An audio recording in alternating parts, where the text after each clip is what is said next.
Hi guys, thanks for tuning in to another episode of Nuggets News. In this video I want to clearly explain the difference between proof of work and proof of stake. Both are what's known as consensus mechanisms, ways for cryptocurrencies to validate transactions, agree upon the state of the network, add a new block to their blockchain, and update that ledger. Now, proof of work uses computers to solve equations, and proof of stake uses owners of that cryptocurrency locking up their coins to validate the transactions. Now, let's dive into proof of work. This has been around since 1993. The term was coined in 99, but Satoshi Nakamoto made this famous when he invented Bitcoin in 2009. Proof of stake is slightly newer. In 2011, this was proposed as an alternative way to validate transactions that used less electricity. So both proof of work and proof of stake are ways to validate all these transactions going around the cryptocurrency network. Once they're verified, they're added to that blockchain as a new block and everyone agrees on the new state of the ledger. Now, proof of work does this by using computers that solve complex cryptographic equations, and this is called mining. Proof of work does this by requiring the coin holders to lock up or put something at stake, and they validate those transactions, and this is called staking, or you might have heard it called, forging, or a few other terms. But both are just ways to validate those transactions and for the network to reach a state of agreement. Now, this is different to banks or centralized ledgers that have their computers or their servers storing information and validating transactions. We see every week, stories of accounts being lost, data being breached, and all that sort of thing. So by having these distributed networks where everyone is validating transactions and agreeing upon the network is far more secure. So in proof of work, all these nodes in this network represent the miners, and in proof of stake, all these nodes represent people locking up their coins and staking them to validate transactions. I'm going to dive into the pros and cons of each, but one of the things we've seen in the news a lot lately is that by the end of the year, Bitcoin will be using 0.5% of the entire world's power. Now, why is this the case? Why has it doubled since even the start of the year, the amount of energy that it's consuming? Well, it's because it's very profitable. This is now a $6.7 billion industry. If you run those computers and help solve those equations and secure the network, you get a block reward. So every 10 minutes when a new Bitcoin block is created, you currently earn 12.5 Bitcoin and the transaction fees of all those transactions you confirmed.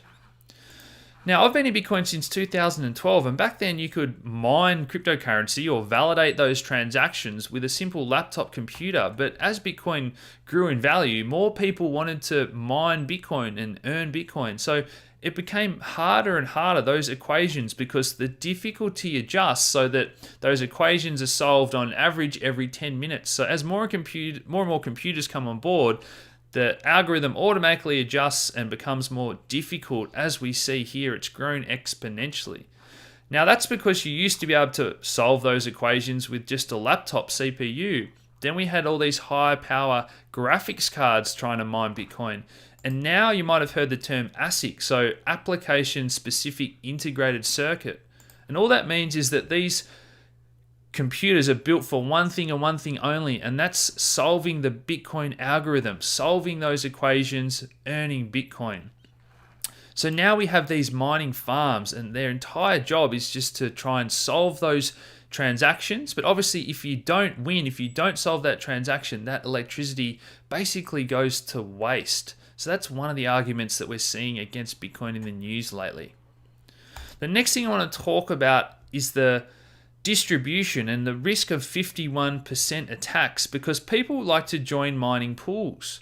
Now, the reason that is if I have 1% of the computing power, I have a 1% chance of earning those Bitcoin block rewards and solving the equations. But just like joining a syndicate for Tats Lotto, so rather than having a 1 in a million chance, if I join with 100 friends, it increases my chances of winning by a factor of 100. So that's why we see people joining mining pools increase their chances of winning. Now, the 51% attack is possible in both proof of work and proof of stake. Now, let's think about proof of work. For more than half the network to be controlled by bad computers or bad actors, we would either need the bad guys to buy a lot of hardware, and that's very expensive and almost impossible to do. We see those miners selling out very quickly whenever they're made. The other way for that to be possible for 51% attack would be the three largest pools here to be overtaken by a bad network. And all that would mean is that they could start to do things like double spend. So spend Bitcoins twice to two people and then verify that themselves because they own more than half the network. So that's what a 51% attack is in proof of work. In proof of stake, we would need the bad guys to buy more than half of the cryptocurrency. Now think about how expensive that would be. You might not even be able to buy that much on exchanges.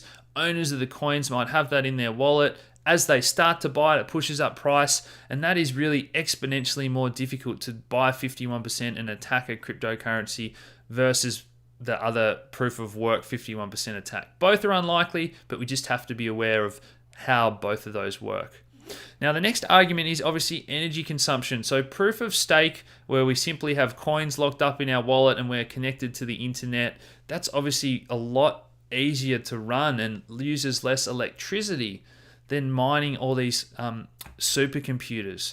But in the future, it's my hope that we have more and more Bitcoin mining farms using renewable energy. So we see hydro dams in China, geothermal power plants in northern European countries. So I hope that, for example, in Australia, we have solar farms come on board, wind farms, and more of the Bitcoin mining becomes from renewable sources, and also has an incentive to build a renewable energy farm and pay that off with Bitcoin mining. So guys, I hope that's a reasonably clear explanation. As I said, the main things to get your head around and those concepts are that proof of work uses those computers to solve equations, and they're all competing.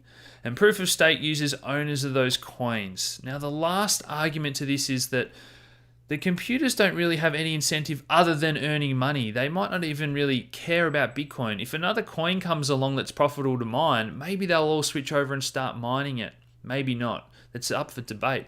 But in proof of stake, the people that get in early own lots of coins. They're the one that are earning more rewards as well. So if you own 50% of the coins, you've got a 50% chance to earn those staking rewards. And so the rich are getting richer. So both proof of work and proof of stake currently have pros and cons. There's different types of proof of work and proof of stake, which I'm going to talk about in the future.